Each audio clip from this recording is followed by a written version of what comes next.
गजाननं भूतगणादिसेवितं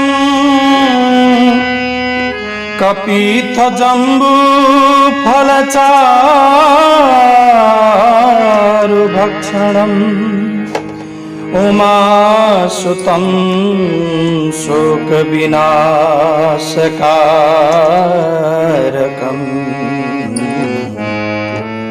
नमामि विघ्नेश्वरपादपङ्कजम्।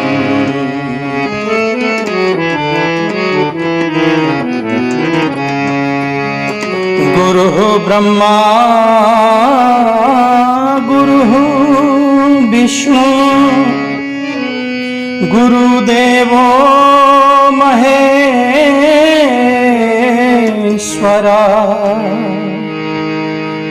गुरुः साक्षात् परब्रह्म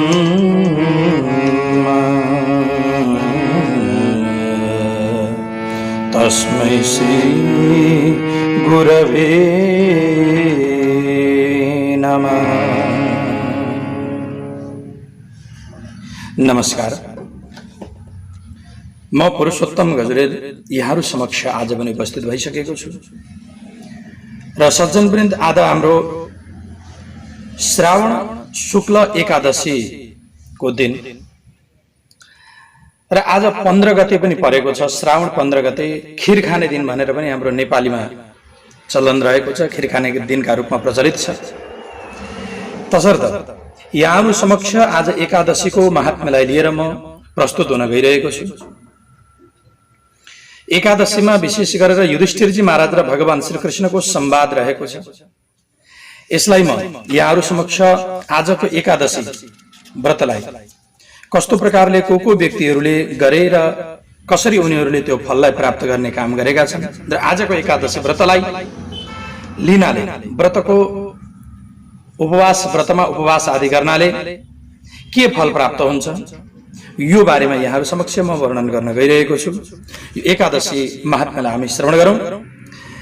यो महात्म्य भविष्य उत्तर पुराणबाट उद्धृत गरिएको हो र यसलाई अब हामी बडा ध्यानका साथमा मन लगाएर श्रवण गर्नेछौं।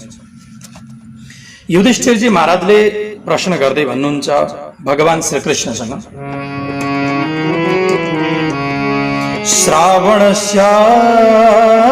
श्रावणस्यासिते पक्षे किं नाम एकादशी भवेत् कथयस्व प्रसादेन ममाग्रे मधुसूदन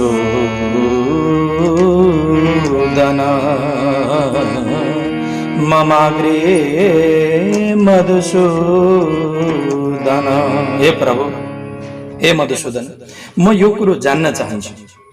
हजुरद्वारा मैले हरिशयनी एकादशी अथवा जसलाई ठूली एकादशी पनि भनेर भनिन्छ आषाढ शुक्ल एकादशी आषाढ कृष्ण एकादशीको बारेमा पनि श्रवण गरिसके।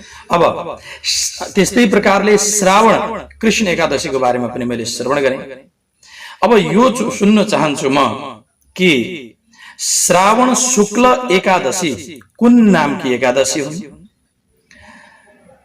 र यो एकादशी लिनाले के फाइदा हुन्छ मानवहरूलाई, साधकहरूलाई, यो सबै कुरो म जान्न चाहन्छु। कृपा गरेर मलाई बताइदिनुहोस् भनेर यसरी प्रश्न गर्नुभएको छ युधिष्ठिरजी महाराजद्वारा। अब भगवान श्रीकृष्ण वर्णन गर्दै भन्नुहुन्छ, शृणुष्वावहितो राजन् कथं पापहरं पराम् यस्याः श्रवणमात्रेण वाजपेयफलं लभेत् वाजपेयफलं लभेत्। हे राजन सुन्नुहोस्, यो एकादशी यस्तो प्रकारको रहेको छ सम्पूर्ण पापहरू जे जति पाप पुञ्जहरू छन् सम्पूर्ण हरण भएर जान्छन्, सबै नष्ट भएर जान्छन्। जसलाई श्रवण गर्नाले मात्रै पनि वाजपेय फलम लभेत, वाजपेय यज्ञ गरे बराबरको फललाई प्राप्त हुन्छ। यो सन्दर्भमा तपाईलाई म एउटा इतिहासलाई ल्याएर श्रवण गराउन लागिरहेको छु, सुन्नुहोस्। पहिले कुनै समयमा द्वापर युगको आरम्भमा महाजित नामक एकजना राजा महिष्मतीपुरीमा स्वयं राज्य गर्ने काम गर्नुहुन्थ्यो। राजा अरु सबै सुखद्वारा युक्त हुनुहुन्थ्यो, तर एउटै चीजको उहाँमा कमी थियो, पुत्रद्वारा विहीन हुनुहुन्थ्यो। उहाँका कोही पनि पुत्र थिएन। राजाको राज्य वैभव छ, सम्पत्ति प्रशस्त मात्रामा छ, अरु सबै कुरो हुँदा हुँदै पनि जब पुत्र छैन भने यो संसारमा सुख हुँदैन जस्तो राजाका मनमा भइरहेको छ। तसर्थ पुत्र प्राप्तिका निमित्त राजाले धेरै कालसम्म व्यतीत गर्नुभयो, विविध प्रकारका कर्महरू गराउनु भएको छ।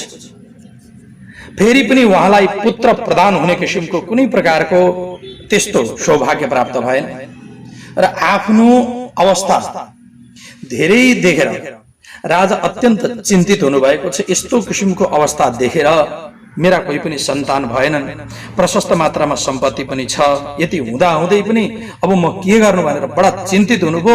र यो स्थिति देख्ने बित्तिकै राजाले अब यहाँ प्रजासँग सोध्न थाल्नुभयो। राजा के भन्नुहुन्छ प्रजाहरूसँग भने, हे प्रजागणहरू, मैले यो जन्ममा त कुनै पाप गरेको छैन, मलाई थाहा छैन, र साथसाथमा मेरो राज्यमा कुनै प्रकारको पापको उपार्जन, पापको धन पनि मैले प्राप्त गरेको मलाई थाहा छैन, र मेरा राज्यमा कुनै पापको कोष पनि मैले जम्मा गरेको मलाई थाहा छैन। सज्जन, यो संसारमा के छ भने यदि कसैले पाप गरेको छ यो जन्ममा भने अर्को जन्ममा गएर त्यो पापको फल उसलाई प्राप्त हुन्छ। यो त एकदम अवश्यम भावी हो, यो अकाट्य वस्तु। त्यस्तै प्रकारले यदि कुनै आफ्ना कोषमा, आफ्ना घरमा, आफ्ना बैंक खातामा पापको कमाई आएर बसेको छ भने त्यसले पनि अप्ठ्यारो पार्ने काम गर्दछ। मैले देवता तथा ब्राह्मणहरूको धन ग्रहण गरेको छैन भनेर राजा भन्दै हुनुहुन्छ, तथा मैले पाप फल मिल्ने किसिमको कसैले राख्न दिएको धन पनि मैले त्यसलाई पचाउने काम गरेको छैन। धर्मले पृथ्वी विजय गरेर पुत्र समान प्रजाहरूको चाहिँ म पालन गरिरहेको छु। प्रजाहरूको पालन गर्दाखेरि पनि म पुत्र समान गर्ने गर्दछु।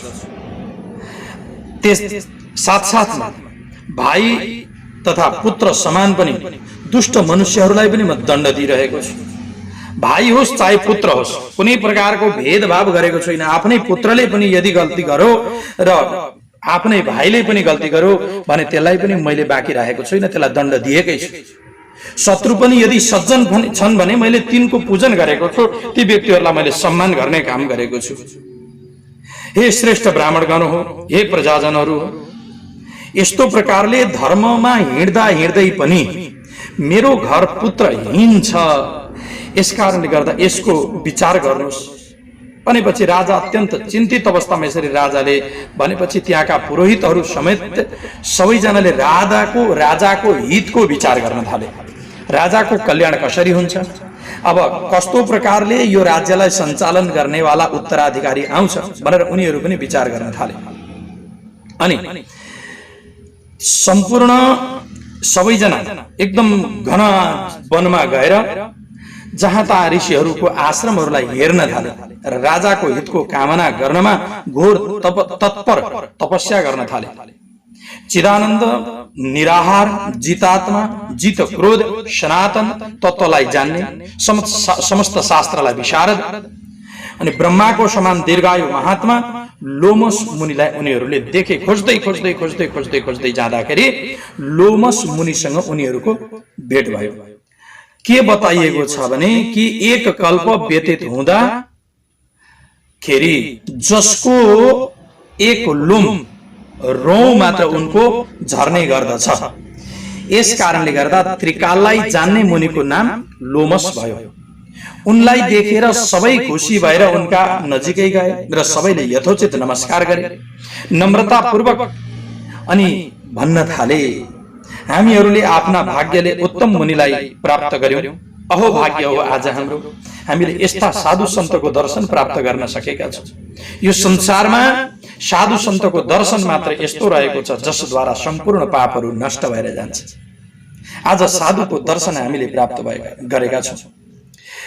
हे मुनीश्वर भनेर उनीहरू बडा मजाले ऋषिको उपासना गर्न थाले, उनीहरूले प्रशंसा गर्न थाले। त्यो बेलामा भाग्यवश मुनिलाई प्राप्त गर्यौ भनेर भनेपछि तिनीहरूलाई आएको देखेर लोमस मुनि भन्नुहुन्छ, तिमीहरू यहाँ के कारणले गर्दा आएका हो, यो सबै कुरो मलाई भन। मेरो दर्शन मात्रले प्रसन्न भएर तिमीहरू आफ्नो बाणीले किन स्तुति गरिरहेका छौ? मेरो चाप्लुसी त गर्दै छैनौ। निस्सन्देह मलाई यस्तो लाग्दैछ कि तिमीहरू कुनै अप्ठ्यारो किसिमको स्थितिमा परेका छौ, त्यसै कारणले गर्दा तिमीहरूको हित हुने किसिमको म कुनै कर्म गर्न चाहन्छु। जन्म केवल परोपकारका निमित्त हुनुपर्दछ, केवल आफ्नो स्वार्थका लागि मात्रै हुनुहुँदैन, अर्काको परोपकार हुन सकोस् त्यस्तो प्रकारको जन्म हुनुपर्दछ। त्यो बेलामा ती व्यक्तिहरूले भन्न थाले कि हामी आफ्नो आगमनको कारण हजुरसँग भन्न गइरहेका छौँ, सुन्नुहोस् महाराज, र हाम्रो सन्देह दूर गर्नका लागि हजुर भएका ठाउँमा हामी आएका हौँ। ब्रह्माभन्दा पनि अधिक श्रेष्ठ तपाईबाट बढेर अरू कोही पनि छैनन्। यसै कारण कार्यवश हामीहरू तपाईका निकट आएका हौँ। यी महिजित नामका राजा पुत्र रहित छन्। हे ब्राह्मण देवता, पुत्रका समान पालिएका हामीहरू उनै राजाका प्रजा हौँ र उनको दुःखलाई देखेर, अपुत्र भएको देखेर त्यो दुःख दूर गर्नका लागि हामी यसरी दुःख दूर गर्ने उपाय खोज्दै खोज्दै आएका हौँ। महाराज, तपस्या गर्न भनेर आएका थियौँ, तर भाग्यवशात आज हजुरको दर्शन हामीले प्राप्त गर्न सक्यौँ। हजुरको दर्शनको सौभाग्य हामीलाई प्राप्त भयो। महापुरुषका दर्शनले मान्छेका सम्पूर्ण सिद्धिहरू सिद्ध भएर जान्छन्, सम्पूर्ण इच्छाहरू कार्यहरू उनीहरूका सिद्ध भएर जान्छन्। महापुरुषको यस्तो किसिमको शक्ति हुने गर्दछ। महताम दर्शने नैव कार्य सिद्धि भवेत् नृणाम, कार्य सिद्धि भवेत् नृणाम। तसर्थ महाराज, हामीले यो सुनेका हुनाले हे मुनीश्वर, यस्तो उपदेश दिनुहोस् कि जसद्वारा राजाले पुत्र प्राप्त गर्न सकुन्।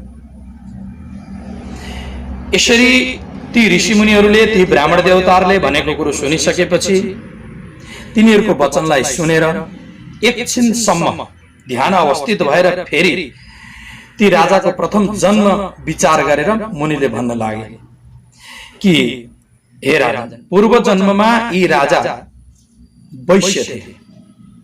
यी राजा पहिले पूर्व जन्ममा वैश्य थिए र धनहीन हुनाको कारण दुष्कर्म गर्ने गर्दथे। मान्छेसँग जब सम्पत्ति हुँदैन त्यति बेला उसले दुष्कर्ममा व्यक्ति लाग्न सक्दछ।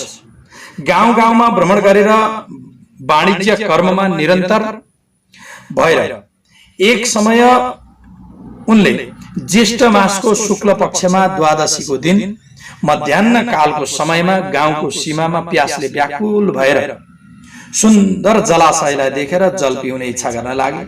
त्यसै समय ब्याएकी गाई बाछो समेत गाई त्यहाँ आएर, जो कि घाँसले अत्यन्त दुखित र प्यासले व्याकुल भएकी ती गाई त्यो जलमा जल पिउन लागे। तिनले गाईलाई हटाएर स्वयं त्यो जललाई पिए। त्यसै कर्मलाई गर्नाले राजा पुत्रहीन भएका हुन्। तसर्थ सज्जन, गाईको सुरक्षा गर्नु पर्दछ। गाई भनेकी हाम्रो आमा समान हुने गर्दछ, आमा नै हुन्। यसै कारण गर्दा गाईको थोरै मात्रै अपमान गर्नाले के भयो, पुत्रहीन हुनुपर्ने स्थिति आयो। परन्तु पूर्व जन्ममा गरेको जुन प्रकारको अकण्टक त्यस्तो किसिमको पुण्य थियो, जसद्वारा बडा महान पुण्यका कारणले गर्दा अकण्टक राज्यलाई प्राप्त गर्ने। त्यस पछाडि फेरि मुनिले भन्नुभयो कि पुराणमा सुनिन्छ कि पुण्यले पाप नाश हुन्छ। यसै कारण जसरी पापको नाश हुन्छ सो उपदेश दिनुहोस् भनेर त्यहाँका अन्य ती ऋषिमुनिहरूले भने। जसले गर्दा तपाईका प्रसादले राजालाई पुत्र प्राप्त हुन्छ। यही उपाय गर्नुहोस् महाराज, यही उपाय हामीलाई भनिदिनुहोस्, हामी अत्यन्त तडपिएका छौँ। लोमस मुनिले भन्दै हुनुहुन्छ कि श्रावण मासको शुक्ल पक्षमा पुत्रदान नामले प्रसिद्ध एकादशी तिथि हुने गर्दछन्। तिमीहरूले स्नान र यथाविधि जागरण सहित त्यो व्रत गर्ने काम गर्नु। त्यसको निर्मल पुण्य राजालाई दिनु। तिनको तेज, त्यसको जे जति तेज छ, त्यसको जे जति पुण्य छ, सम्पूर्ण पुण्य आदि ती राजालाई प्रदान गरिदिने काम गर्नु। यस्तो गर्नाले राजालाई अवश्य पुत्र हुनेछ। लोमस मुनिको यो वचन सुनेर उनलाई प्रणाम गरेर आनन्दले प्रफुल्लित नेत्रद्वारा सबै आफ्ना आफ्ना घरतिर प्रस्थान गर्दछ। श्रावण मास आएपछि लोमसको वचनलाई स्मरण गरेर राजा सहित सबै प्रजा पनि व्रत गर्न थाले। त्यो पुण्यलाई द्वादशीका दिन राजालाई उनीहरूले दिए। त्यो पुण्य सम्पूर्ण द्वादशीका दिन अर्पण गर्ने काम गरेका छन्। फेरि त्यो पुण्यलाई दिनाले रानीले सुन्दर गर्भधारण गर्ने काम गरिन् अनि प्रसव काल प्राप्त भएपछि सुन्दर प्रसवबाट पुत्र प्राप्त गर्ने काम गरेकी छ। भगवान श्री कृष्ण भन्दै हुनुहुन्छ कि हे नृपश्रेष्ठ युधिष्ठिर, यस्ता प्रकारले यो एकादशी पुत्रदान नामले प्रसिद्ध छन्। यो लोक तथा परलोकमा सुखको इच्छा गर्नेवालाले यो व्रत अवश्य गर्नु पर्दछ। यसको महात्म्य सुन्नाले पनि सबै पापहरूबाट त्यो व्यक्ति मुक्त भएर जान्छ। यो लोकमा पुत्रको सुख र परलोकमा स्वर्गको प्राप्ति हुन्छ। यस्तो प्रकारको रहेको छ एकादशी व्रत। र सज्जनवृन्द, हामी जब जब एकादशीको व्रत लिने गर्दछौं, यहाँ यसपालि हाम्रो चारैपट्टि सामाजिक सञ्जालमा विविध प्रकारका चर्चा परिचर्चाहरू पनि चलेका छन् कि कसैले के भन्नुभयो भने आज 15 गतेको दिन 15 गतेका दिन एकादशी छैन, 16 गते मात्रै लिनु पर्दछ। आजको एकादशीलाई के बताइयो त भन्दा आज दशमी बित्दा छ भनेर पनि बताउने काम गरे, तर त्यसो होइन। 55 घडी भन्दा माथिको यदि दशमी तिथि छ भने त्यो भन्दा भोलि पल्टको जुन एकादशी छ त्यसलाई लिन मिल्दैन, द्वादशीका दिन लिनु पर्दछ। यो रहेको छ नियम। र यस्तै प्रकारले यदि त्यहाँभन्दा तलको छ भने अब त्यसै दिन भोलि पल्टै नै एकादशी लिनु पर्दछ। दशमी तिथि यदि 55 घडी भन्दा तलको छ, थोरैको छ, कम्तीको छ भने एकादशी भोलिपल्टै दशमीका भोलिपल्टै लिनु पर्दछ। तर 55 घडी भन्दा माथिको छ भने अनि मात्रै त्यो एकादशी द्वादशीका दिन मात्रै लिने चलन रहेको छ। विवादहरू आउने गर्दछन्, तर शास्त्रीय मर्यादालाई उल्लङ्घन गरेर विवाद गर्नु अनुचित हुने गर्दछ। तसर्थ आजको एकादशीद्वारा सबैका इच्छाहरू पूर्ण भएर जाउन्।